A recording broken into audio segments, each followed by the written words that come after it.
Today's air quality is mauve and speckled. Welcome to Night Vale.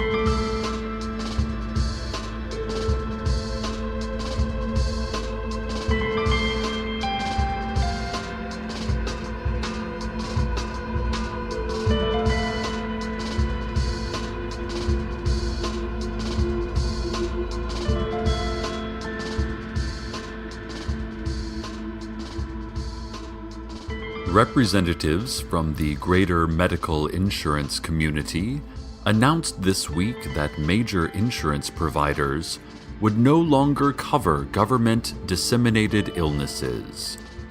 These ailments were created to control undesirable populations and include AIDS, most cancers, irritable bowel syndrome, telekinesis, tingling, and any kind of food allergy. Doctors advise that the best way to avoid acquiring any of these conditions is to limit questionable public activities. Try not to be in a lower economic class, and give regularly to an approved religious organization. Take these precautions, and you should live a healthy, or at least medically insured, life. In other health news, the Night Vale Council for Commerce reminds you to regularly consume wheat and wheat byproducts. By doing so, you are directly supporting the local Night Vale farmer, as well as the local Night Vale commodities conglomerates. Looking for a snack? Try wheat or a wheat byproduct.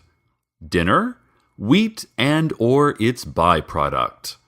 Trying to patch a leaky roof? We have just the thing for you, and we also have its byproducts. Wheat and wheat byproducts. By Americans, for Americans, in Americans, watching Americans.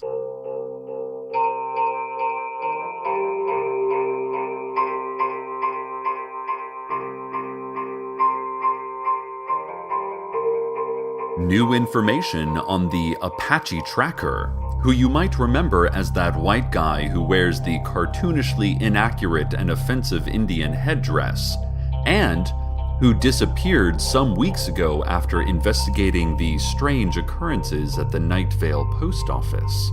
Well, word is in that he has reappeared, except it now seems he is actually Native American.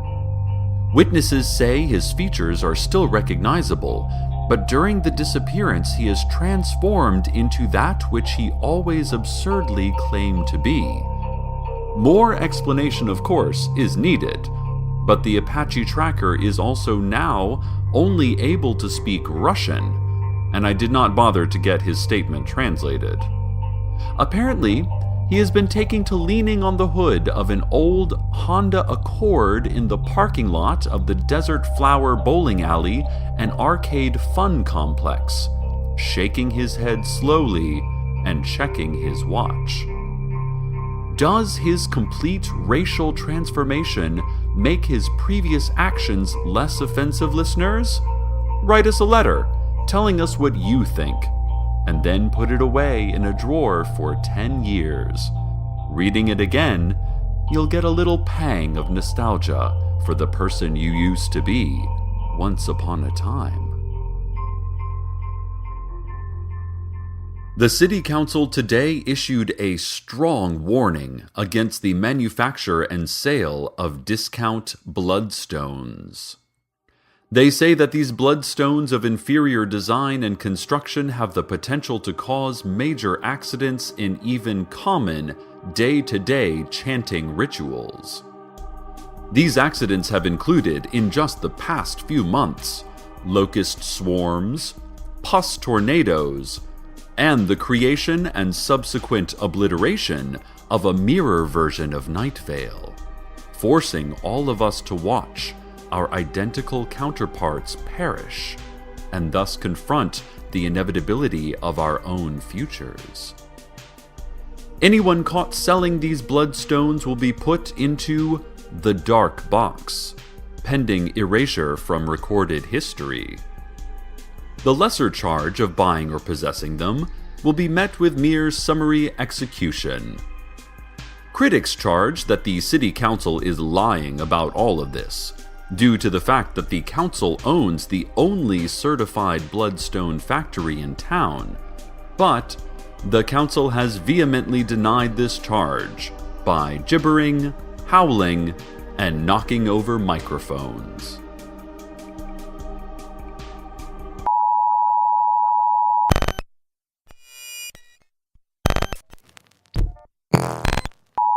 Oh dear. I apologize, listeners.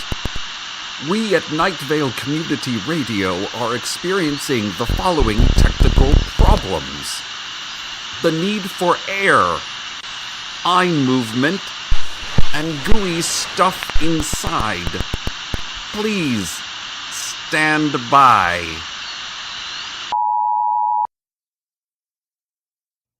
Thank you. These problems have been corrected. An update on our previous message about wheat and wheat byproducts.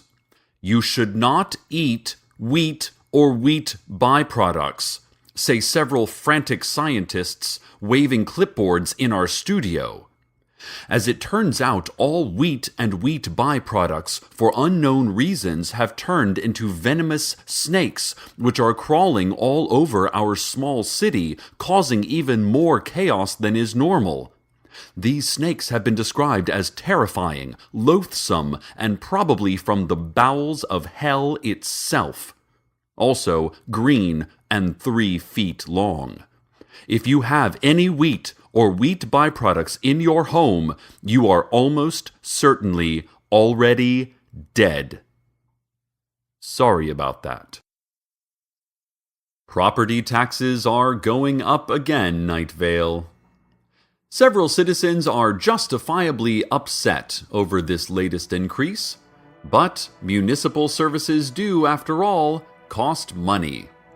Schools, public transportation, parks and recreation facilities, and, of course, the multi-billion-dollar Pulsar Development Facility. Speaking of which, scientists say that they are on the verge of developing the first ever human-made neutron star. Usually the aftermath of a supernova, this pulsar would be roughly 4 miles in diameter, but with a nearly incomprehensible density that makes it about half the mass of our own sun. And to think, this rapidly rotating sphere of radioactive matter will be right here under the sands of Night Vale, producing enough energy to power the Earth for billions of years.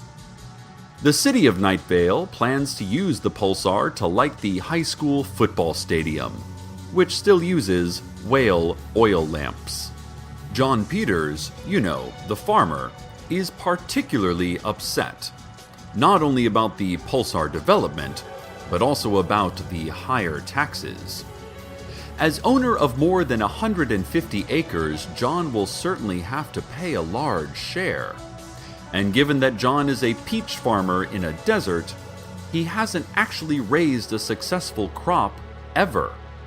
His only income is his $500,000 annual subsidy for imaginary corn, which has been one of Night Vale's greatest exports. People come from all over, even Desert Bluffs, unfortunately, to buy his imaginary corn. I like to butter up a piece of bread and then rub the imaginary corn along it and then sprinkle it with a little bit of salt and cayenne. Boy, is that a delicious and low carcinogen summer treat. But even our town heroes like John Peters, the farmer, have to pay their fair share. No citizen is above paying taxes. Well, except Marcus Vanston. But that's understandable because he's so wealthy. When you're worth as much as Marcus Vanston, you have proved your value to society through hard work and determination, and are no longer required to show anyone any further proof that you care about anything or anybody else, because you obviously do. Look at all your money.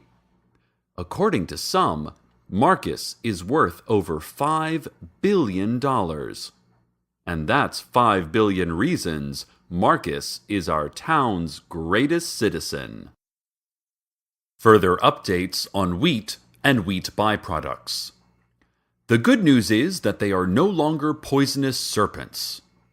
The bad news is that they have transformed into a particularly evil and destructive form of spirit.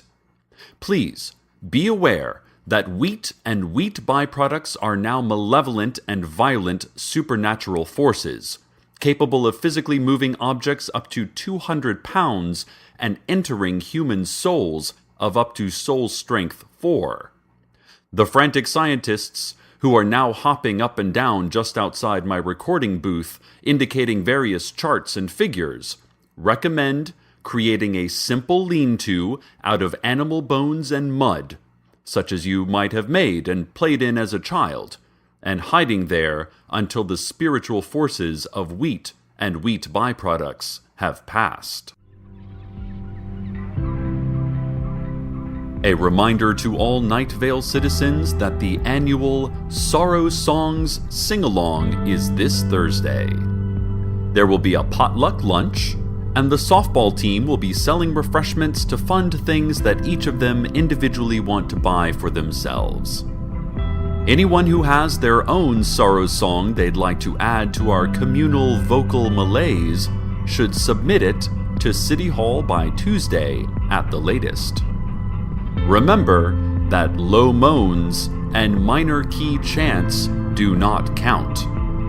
The composer of the best sorrow song, as indicated by our audience participatory Weep-a-meter, will be ritualistically drowned in a pool of our own townspeople's tears.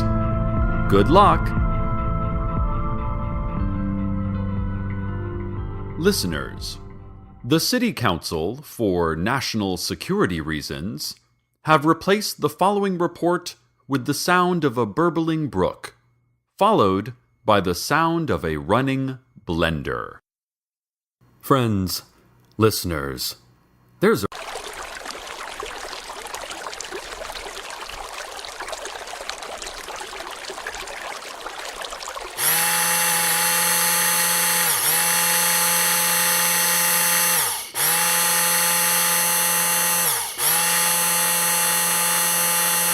what it does. City Comptroller Waynetta Barnett received a $1.5 billion check from the federal government this week. The check was to support rebuilding efforts from this past week's massive earthquake, reaching 9.7 on the Richter scale, the epicenter of which was directly below Night Vale. Of course, we experienced absolutely no damage to the town, and nobody reported feeling any effects at all from this enormous seismological event. Comptroller Barnett says that she suspects that FEMA just saw the meter reading, declared this a disaster area, and sent a check. She doesn't think they have any interest in visiting Night Vale, so we can probably just spend the money however we want. Barnett added that those new Mini Cooper sedans are really cute, and wanted us all to look at their website. We asked Carlos about our inability to experience tectonic shifts. Carlos, lovely Carlos, had previously recorded other massive tremor activity underneath our city. His response was a few seconds of stammering, followed by a sigh and slow head shake. His eyes were distant, distracted, yet beautiful. I asked him where he got his shirt. It fit him so well. He said he would look at his notes and computer models and see if he could figure out what was going on. I don't know if he listens to me sometimes. Ladies and gentlemen, I take you from an unreal disaster to an unreal one. It is my sad duty now to announce that the City Council is officially putting Night Vale under an emergency state, due to the ongoing and life-threatening wheat and wheat byproducts situation. The Council states that anyone who has come into contact with wheat and wheat byproducts and has by some happy miracle survived should consider themselves infected and proceed to the usual quarantine area just behind the playground in Mission Grove Park, there to spend the rest of their days in quiet contemplation and weaving.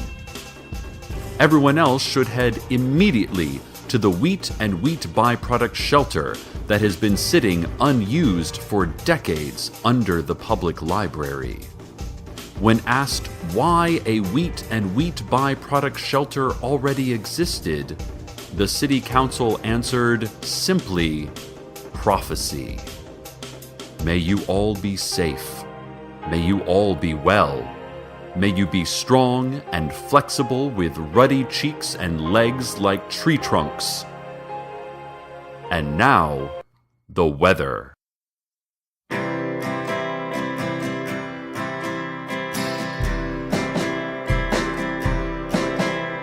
The cigarette burns forever.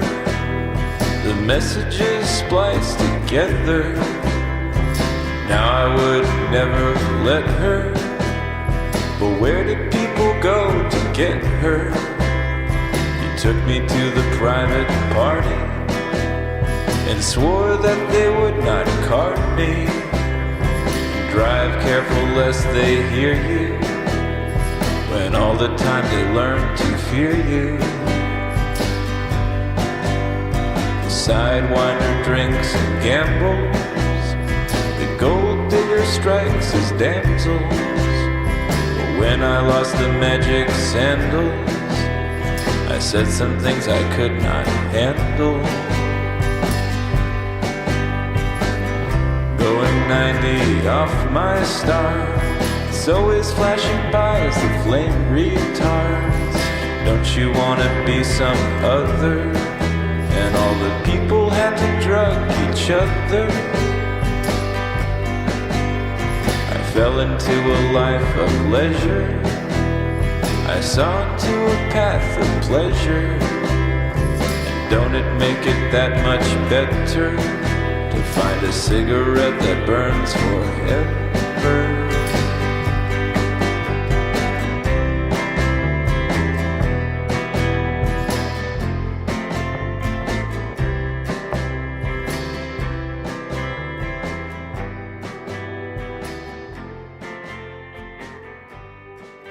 News from old woman Josie out near the car lot. She reports that the angels have gathered in a circle in her living room, blocking her view of the television. They are shoulder to shoulder, facing each other, radiant with holy light. The bowling alley, they are chanting. The bowling alley. She says that a repeat of The West Wing she had really hoped to watch is on, and she is quite annoyed by her usually considerate, angelic house guests. More on this story, maybe, if there ever is more. And finally, some good news. All wheat and wheat byproducts have mysteriously vanished from Night Vale. And the City Council promises that they will be gone forever. This scourge, this siege upon us, this salvo of food-based warfare is finally over. Nevermore will we be threatened in our homes by this enemy or its byproducts. We also will never eat bread again, and that's a pretty big bummer. But this is the balance that must be made between what we desire and what we fear, between pain and pleasure, between wheat, dear listeners, and its byproducts. Many of you are huddled now and forever in the quarantine behind the playground in Mission Grove Park. For this community-minded sacrifice, we thank you. I know you were forced there by martial law, but still, You should be commended for your brave action. Terminal quarantine might seem scary now, but I understand they have a well-stocked supply of canned lentils and the silver screen edition of Trivial Pursuit. And of course, you have the radio. I hope you will let my dulcet voice and our humble community station into your ears and hearts until your final wheat-loving breath. Dear listeners, stay tuned next for a live broadcast of a man locked in a recording booth, silently staring at the microphone with intense suspicion. And as always, since always, and for always, good night, Night Vale. Good night.